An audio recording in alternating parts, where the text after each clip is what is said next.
Hey everybody, how's it going? Welcome to episode number 300 of NoDQ&A video right here on NoDQ.com and the YouTube channel, youtube.com/NoDQCW.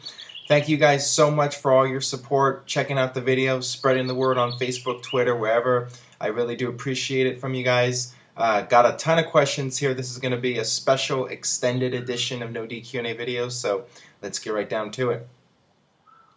First one today comes from B Morgan 4894. When do you think CM Punk will make his return? And do you agree with the push that they've been giving Ryback? It doesn't make sense to me considering the crowd almost seems like they could care less about Ryback versus Cena. Let's start off with CM Punk. Right now, there's no exact word on when he will be coming back. His absence is indefinite at this point. At first, I thought he would be returning in time for the Payback pay-per-view. That's what made sense to me since Payback was in Chicago, and you can build CM Punk up in the main event or do something there with him. It would just seem like a missed opportunity to not have him involved with the Payback pay-per-view. And you know people are going to be chanting for him, so if he's not there, you know it'll hurt the show because people will be chanting CM Punk all night. So if it was me, I would bring him back for Payback, but you know what, he's got a lot of injuries and he's resting his body up, so he might be gone for a while. He might be gone until SummerSlam. I think that if he doesn't return for Payback, he's going to be gone at least until SummerSlam. That's just my thought right there. And as far as Ryback and his push, you know, I don't know if the crowd really does care all that much. I mean, judging by the lack of crowd reaction for Ryback, plus the fact that Raw ratings have been down, although they usually go down following WrestleMania. This is usually a slow period for WWE. The problem is that they really don't have anybody else. I mean, this is what happens when you don't push guys very hard. You know, you're stuck with just having to turn somebody or just go with the one guy you have been pushing somewhat, and that's Ryback. You know, there's not really any other guy that can challenge Cena right now. So WWE has kind of booked themselves into a corner here, and they have to go with Ryback. Although they were planning to do Cena and Ryback for several months. I mean, going back to the Royal Rumble, the plan was for after WrestleMania, have Ryback challenge John Cena. So why Ryback lost at Elimination Chamber and then lost at WrestleMania is beyond me. I don't know. Alright, this next one comes from Michael CL87531. Hello, Mr. Rift. I've been watching your show since the days of Jeff Meacham. Keep up the good work. 2 questions. How would you end the Shield? Do you see Dean Ambrose going all the way to the top in the next few years? Yes, I do see Dean Ambrose getting a huge push in WWE. I think that there's a good chance he will be a top superstar at some point. And, you know, WWE, I think, feels that way as well. I think WWE is going to try to push all 3 guys to the top and make them the next generation, you know, like John Cena, Batista, Randy Orton. So we'll just have to wait and see if things work out there.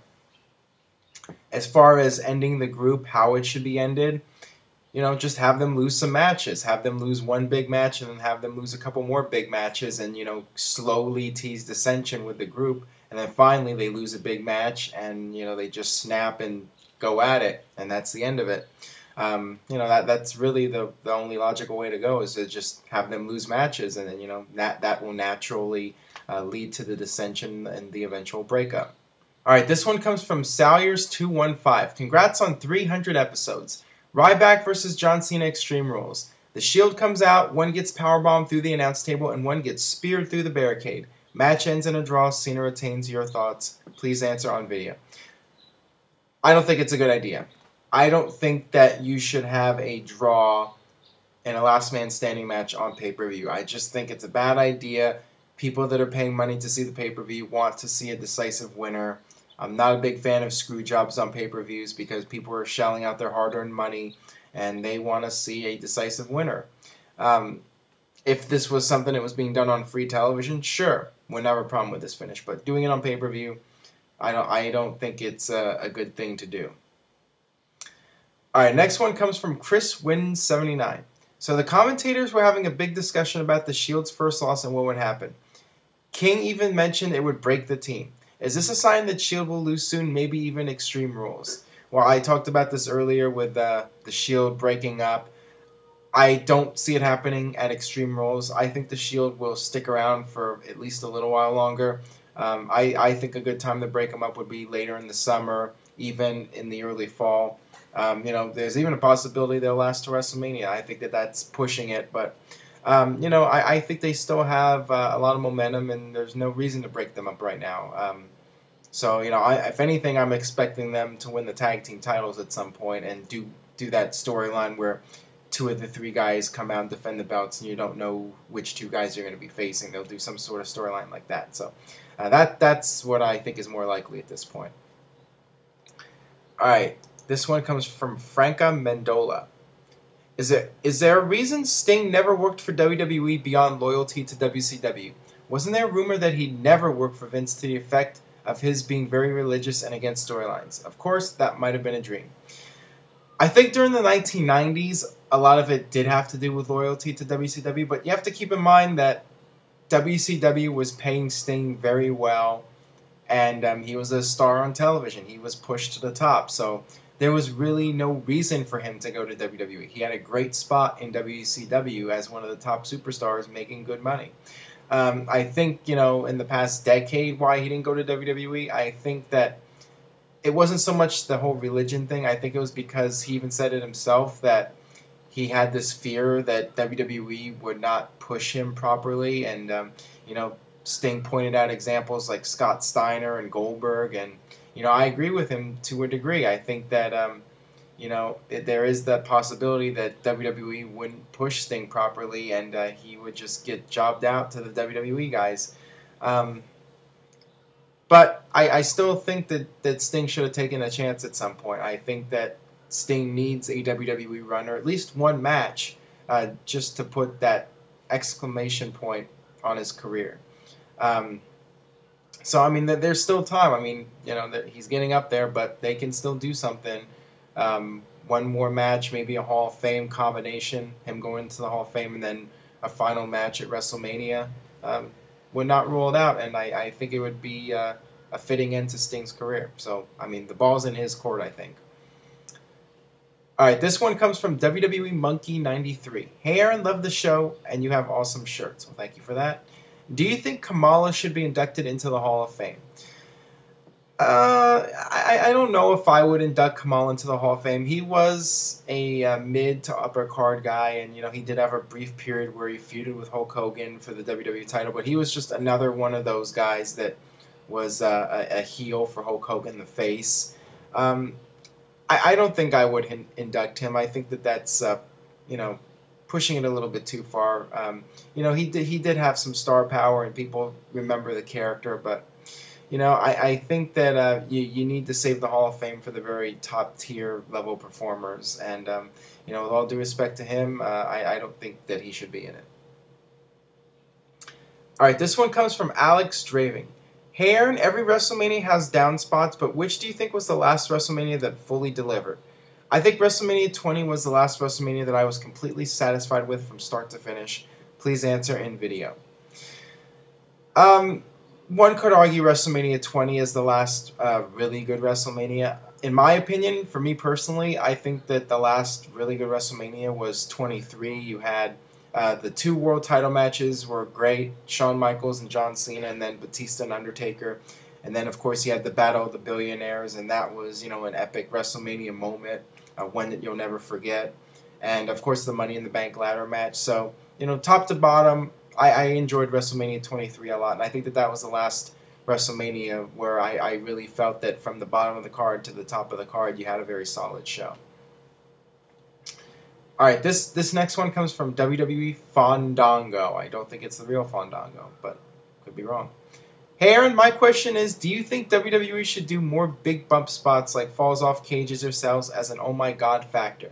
My best memory was seeing Shane McMahon sacrifice himself at Backlash 2001 off the top of the Titantron onto Big Show. What's yours?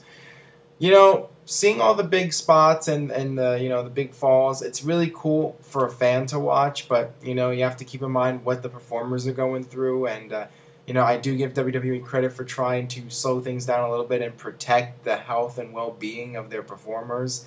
Every once in a while I would like to see a cool spot, at WrestleMania especially.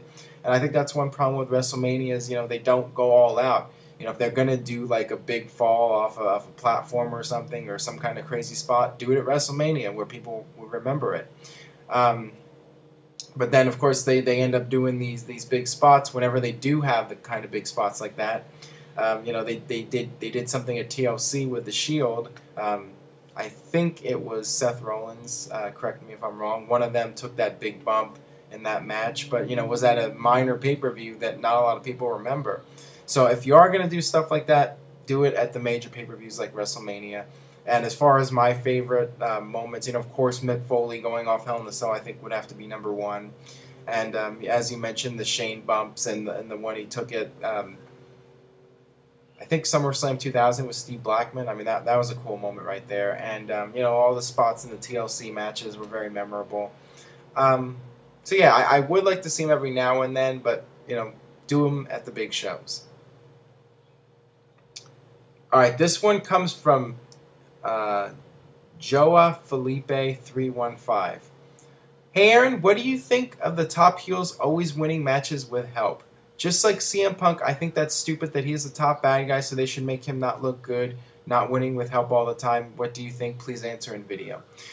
Well, that's what a heel does. A heel cheats, a heel breaks the rules, the heel does whatever he can to get an advantage. He will do stuff that the babyface just won't do because he's a good guy and you know he plays by the rules. But I do agree that WWE should have a top heel who is dominant. I mean, they did a good job with Triple H. They need that type of character. They need to have a dominant heel that you know is the real deal, and you know he might kick the babyface's ass regardless of the situation. You know, they kind of have something like that with Brock Lesnar. I think he's the closest thing to a dominant heel they have, even though he's 1 and 2 in WWE right now since his comeback. But yeah, I'm not a big fan of what they've done with Ryback, turning him into a coward. I mean, they're trying to get him over as a heel, and I guess they feel that that's the only thing that'll work. But I think that they should have kept Ryback as this wrecking machine, and I think people would believe him more as a threat to John Cena in the storyline. I think with how they're doing it now, it just seems like, you know, John Cena will overcome the bad guy once again, and you know, he'll move on to the next challenger. Alright, this one comes from Default Mark. Hey Aaron, greetings from the UK. What's your opinion on Sting wearing a t-shirt while he wrestles, even at pay-per-views? In my opinion, it really takes away from his star quality. I absolutely agree with you, and I think that that's all the more reason not to put Sting in the main events. If the guy isn't going to fully dedicate himself, and in this case, you know, he's obviously wearing the t-shirt because he's out of shape, maybe you should push somebody else. I think that if Sting was willing to get himself into tip-top shape, then maybe you could give him one more run. But as it is, it just feels like Sting is a guy going through the motions, collecting a paycheck, and, you know, there's not all that much buzz about Slammiversary at this point, and I can't really blame fans for having a lack of interest in it because it's just the same thing we've seen over and over again. And if Sting really doesn't care about how he looks, then why should we care about paying money to see him? Alright, this one comes from Nerd King. What's up, Aaron? Awesome show. What did you think of the Shawn Michaels versus Shelton Benjamin match during the Gold Rush tournament in 2005, if I recall correctly? It's still one of my all-time favorite matches. That was a really good match and one of the best Raw TV matches of that period, and it's a match that people still remember to this day.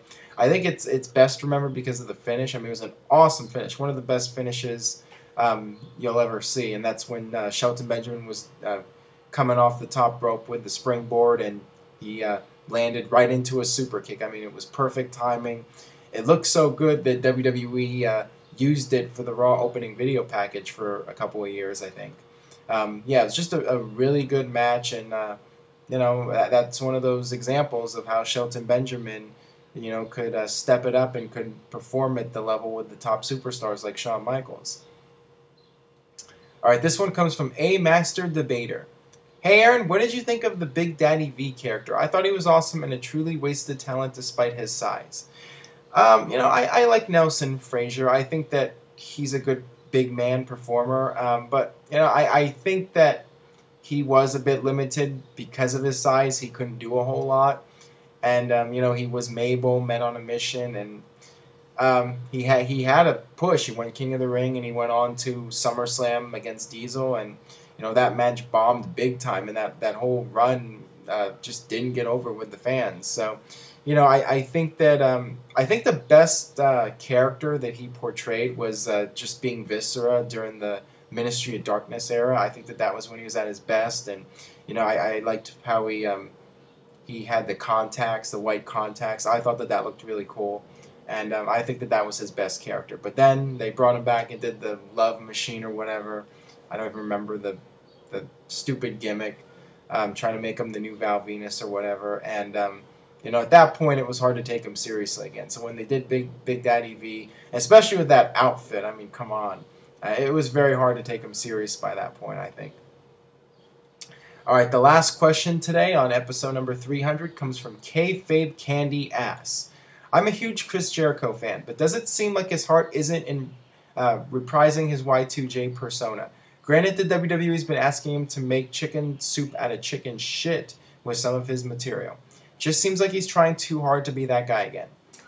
Well, the thing about Chris Jericho is that he's a part-time superstar right now. He's doing other projects with Fozzy, so when he comes back, he's always going to get a big pop from fans. So there's no point to turn him heel again or try to do something different.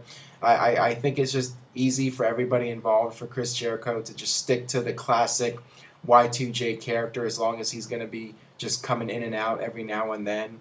That's the character that people most remember, and that's the character that's most over, the classic Y2J character.